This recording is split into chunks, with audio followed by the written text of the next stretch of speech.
하나님, 오늘도 새벽에 깨우시고 하나님을 예배하며 하루의 삶을 시작하게 하심에 진심으로 감사를 드립니다.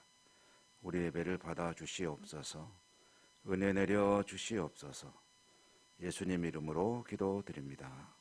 아멘. 204장 통일찬송가는 379장.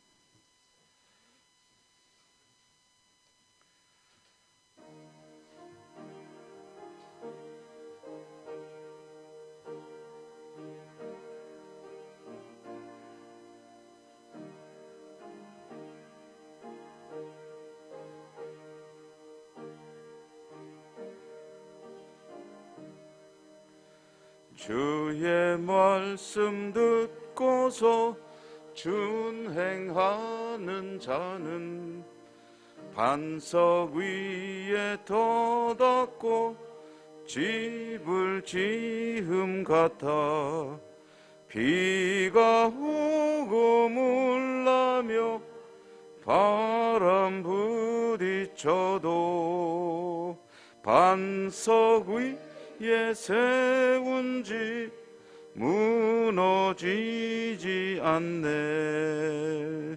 잘 짓고 잘 짓세 우리 집 잘 짓세 만세 반석 위에다 우리 집 잘 짓세. 주의 말씀 듣고도 행치 않는 자는 모래 위에 터 집을 지음 같아 비가 오고 물나며 바람 부딪힐 때 모래 위에 세운 집 그게 무너지네.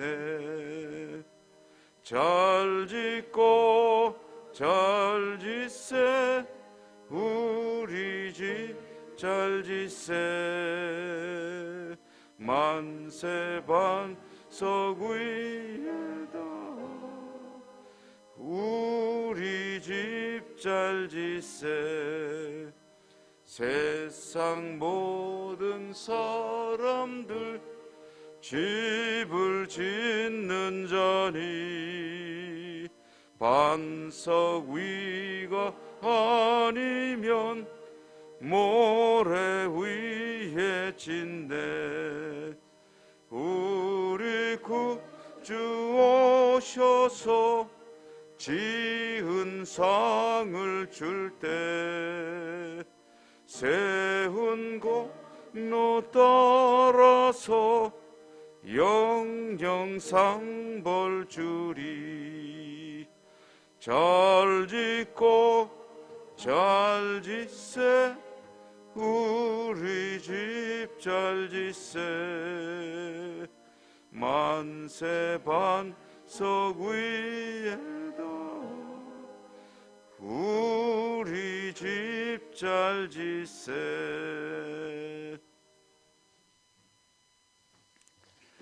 누가복음 8장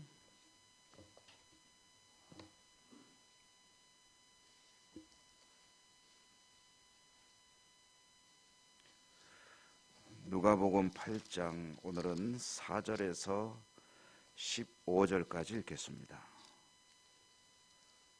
누가복음 8장 4절에서 15절을 한 절씩 교독합니다. 각 동네 사람들이 예수께로 나와 큰 무리를 이루니 예수께서 비유로 말씀하시되 씨를 뿌리는 자가 그 씨를 뿌리라.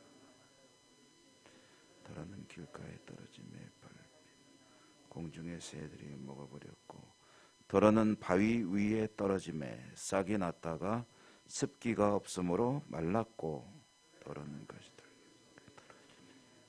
함께 자라서 기운을 막았고 더러는 좋은 땅에 떨어짐에 나서 100배의 결실을 하였느니라. 이 말씀을 하시고 외치시되 들을 귀 있는 자는 들을지어다. 이 비유의 뜻을 물으니 이르시되 하나님 나라의 비밀을 아는 것이 너희에게는 허락되었으나 다른 사람에게는 비유로 하나니 이는 그들로 보아도 보지 못하고 들어도 깨닫지 못하게 하려 함이라. 이 비유는 하나님의 말씀. 길가에 있다는 것은 말씀을 들은 자니 이에 마귀가 가서 그들이 믿어 구원을 얻지 못하게 하려고 말씀을 그 마음에서 빼앗는 것이요. 바위 위에 있다. 말씀을 들을 때 기쁨으로 받으나 뿌리가 없어 잠깐 믿다가 시련을 당할 때 배반하는 자요.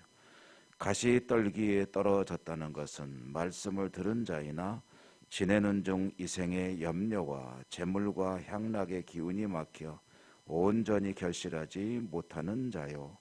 좋은 땅에 있다는 것은 착하고 좋은 마음으로 말씀을 듣고 지키어 인내로 결실하는 자니라. 아멘. 주님 은혜가 함께 하시기를 기원합니다. 오늘 말씀의 내용은 우리에게 또 역시 아주 대단히 익숙한 그런 말씀이죠. 보통 이제 씨 뿌리는 비유다 해서 우리에게 기억되고 있고요. 또 우리가 말씀도 많이 듣기도 하는 그런 이야기입니다. 내용은 이런 것이죠. 씨를 뿌리는 자이니까 이제 농사를 짓는 사람이겠죠. 씨를 뿌리는 이가 씨를 뿌리게 되는데 그 씨를 뿌렸을 때 그 장소에 어디에 떨어지느냐에 따라서 이제 그 결과는 전혀 다르게 된다 하는 이야기인데 그 장소를 이제 네 가지 종류로 구분을 했습니다. 이것은 이제 우리나라는 그 씨를 뿌리는 농사는 그렇게 많지가 않은 것으로 제가 알고 있는데요. 이 팔레스타인, 이스라엘 사람들이 사는 그 지역에서 특별히 우리로 치면은 밀과 보리와 같은 농사를 지을 때 씨를 뿌리면은 우리는 벼농사 같은 경우는 이제 이렇게 심잖아요. 이 사람들은 밭을 갈고 이제 뿌립니다. 뿌리는 게 굉장히 좀 이렇게 좀 골라가지고 좋은 데다가 이렇게 싹싹 뿌리는 것도 아니고 그냥 대충 이제 뿌리는 그런 개념의 씨 뿌리기입니다. 사람이 뿌리는 걸 귀찮으면은 이제 나귀와 같은 농사를 돕는 그런 가축에다가 주머니를 매달아 가지고 그 주머니에 구멍을 뚫어 놓으면 씨가 거기로 솔솔 이제 새서 떨어지게 되죠. 그럼 나귀가 이제 왔다 갔다 하면서 이제 씨를 뿌리기도 하고, 어쨌든 그 씨를 처음에 밭에다가 이제 심는 과정은 굉장히 좀 무성의하게 보일 정도로 대충 뿌려버리는 것이 이 사람들의 농사법입니다. 이렇게 씨를 뿌리면 그 씨가 이제 또 밭에는 그 토질이 돌도 굉장히 많고 우리나라처럼 아주 고운 좋은 땅을 골라서 이제 농사를 짓는 곳도 있겠지만 대부분의 땅이 돌이 많아가지고 그 돌을 나름대로 고른다고 하지만 고르지 못하기 때문에 이제 땅이 별로 썩 좋지도 않고요. 또 밭이 이제 만들어지면 왔다 갔다 하는 길이 중간에 생기기도 하고 해서 여러 가지로 여건이 참 안 좋습니다. 그래서 이제 땅의 기준을 그 땅의 형편에 따라서 네 가지로 나누게 되는데 사람들이 자꾸 다녀가지고 이제 땅이 굳어서 길이 된 곳도 있고 또 돌을 미처 골라내지 못해서 이제 돌이 있는 곳도 있고 또 농부가 잘 그 잡초를 제거해가지고 가시덤불 같은 것이 없으면 참 좋을 텐데 아직 그것이 조금씩 남아있는 특히 밭 가장자리 같은 데는 그런 게 많이 있겠죠. 그런 것도 있고 때로는 이제 땅이 나름대로 잘 갈아져서 이제 좋은 그런 상태로 있는 곳도 있다 하는 이야기죠.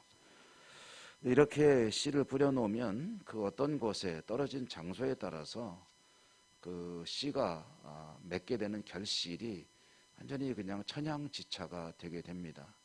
네 가지 케이스에 있어서 씨를 뿌렸음에도 불구하고 결실을 거두는 것은 결국은 잘 갈아진 그런 땅에 뿌려지는 곳에서만 결실을 거두게 되고 다른 곳들은 결실을 거두지 못하는 이야기를 이제 들려주는데, 이것은 농사의 이야기로 비유해서 이제 하나님의 말씀이 이 사람들에게 주어졌을 때 어떤 열매를 거두게 되느냐 하는 이야기를 들려준 것이죠. 이렇게 말씀을 들려주신 이유는 예수님께서 많은 기적을 행하시며 이제 다니시다 보니 사람들이 이제 몰려오는 겁니다. 많은 사람들이 몰려와서 말씀을 듣게 되기 때문에 그들에게 말씀을 듣고 어떻게 그 말씀을 대해야 될 것인가 하는 이야기를 들려주시는데, 그 말씀 이야기를 쭉 해서 강의를 하시는 게 아니라 이런 비유로 이야기를 들려주신 거예요. 사람들은 그래도 다 알아듣습니다. 저게 무슨 이야기로구나. 우리도 알아듣잖아요. 자, 여러분, 이 이야기 속에 들어있는 중요한 의미를 잠깐 새겨보면 이제 뿌려지는 씨는 다 같습니다. 어디는 좋은 씨 뿌리고 어디는 안 좋은 씨 뿌리는 게 아니고 다 같은 씨예요. 그래서 동일한 씨가 뿌려지고 있다는 것. 이 씨라는 것은 이제 주님이 전해주시는 하나님의 말씀, 생명의 복음이 되겠죠. 그런데 이렇게 뿌려진 씨가 나타나는 결과로는 이제 네 가지 케이스로 이제 대별이 되어 있는데, 이 네 가지 케이스의 내용은 뭐냐면, 말씀을 들은 자가 그 말씀에 대해서 어떤 그런 반응, 그 말씀에 대한 자세가 어떤 것이냐에 따라서 그 결과는 참으로 엄청난 차이를 가져오게 되는 것이다 라는 것이 되는 거죠. 그러니까 어떤 사람은 이제 길가로 비유된 사람은 씨가 떨어져서 그 길이 땅이 다져졌기 때문에 굴러다니고 있을 때 이제 새가 와서 이제 먹어버리는 그런 경우는, 마귀가 와서 그 마음에 씨가 제대로 정착하지 못하고 떼굴떼굴 굴러다닐 때 이게 뭐냐, 이거 맛있는 게 있구나 하고서 콕 찍어 먹는 거죠. 그래서 뺏긴다라는 것이고요. 그 다음에 또 바위 위에 떨어졌다, 돌 위에 떨어졌다는 것은 역시 돌 같은 경우는 그 씨가 뿌리를 내릴 수가 없죠. 흙이 얇게 덮여 있다면은 이제 잠깐 뿌리를 내리는 듯 하겠으나 역시 깊이 내릴 수가 없게 되고 물을 빨을 수가 없게 되고 그러면 말라 죽게 되는 것이죠. 이것은 뿌리를 내리지 못하기 때문에 믿음이 제대로 정착하지 못한다 하는 이야기가 되게 있고요. 그 다음에 이제 가시떨기는 여러 가지 방해하는 것들이 많아서 그 씨가 제대로 역시 자라지 못하는 경우를 의미하는 것이 될 것입니다. 이 말씀을 들었는데, 그런데 그 말씀이 자리에 잡기가 참 어려운 사람들의 이야기를 여러 가지로 표현한 것이죠. 어떤 사람은 마음이 너무 단단히 굳어 있어서 하나님 말씀을 들어도 별로 감동도 없고 감흥도 없고, 그게 뭐 그런 이야기에 의심도 많고 또 이런저런 생각이 복잡하다 보니까 말씀이 제대로 정착하지 못할 그런 경우들, 그리고 이제 마귀가 빼앗는다는 것은 뭐 다른 것들과 크게 차별화할 이야기는 아니겠습니다만은, 어쨌든 말씀이 제대로 자리를 잡지 못하고 그냥 조금만 무슨 일이 있으면은 그 말씀이 생각도 안 나는 그런 경우들이 이제 여기 해당이 되겠죠. 그런데 이제 이렇게 씨를 뿌려도 농부에게는 굉장히 그 농사는 기대가 됩니다. 왜냐하면 그렇게 뿌려진 씨들 가운데 이렇게 죽어버리는 씨들도 있지만 좋은 땅에 떨어지면 결실을 거둔다. 근데 100배의 결실을 거둔다. 이걸 이제 숫자로 한번 계산해 보면 4알 뿌렸는데, 그런데 3알은 죽어도 한 알만 살면은 한 알이 100알이 되면은요, 그러면은 얼마나 그 농사가 나름대로 성공적인 게 되겠습니까? 그 농부의 기대는 이 좋은 이 땅에 떨어지는 그런 케이스가 이제 기대가 되는 거죠. 이것은 하나님 말씀을 듣는 자의 자세라고 이제 우리가 내용의 의미를 잘 알고 있는데요.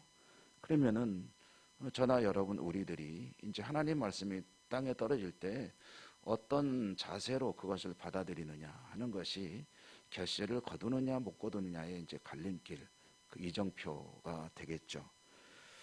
여기서 이제 말씀을 그대로 보면 좋은 땅에 있다, 좋은 땅에 떨어진 것은 그 좋은 땅이라는 게 뭐냐면 착하고 좋은 마음으로 말씀을 듣는 것이다.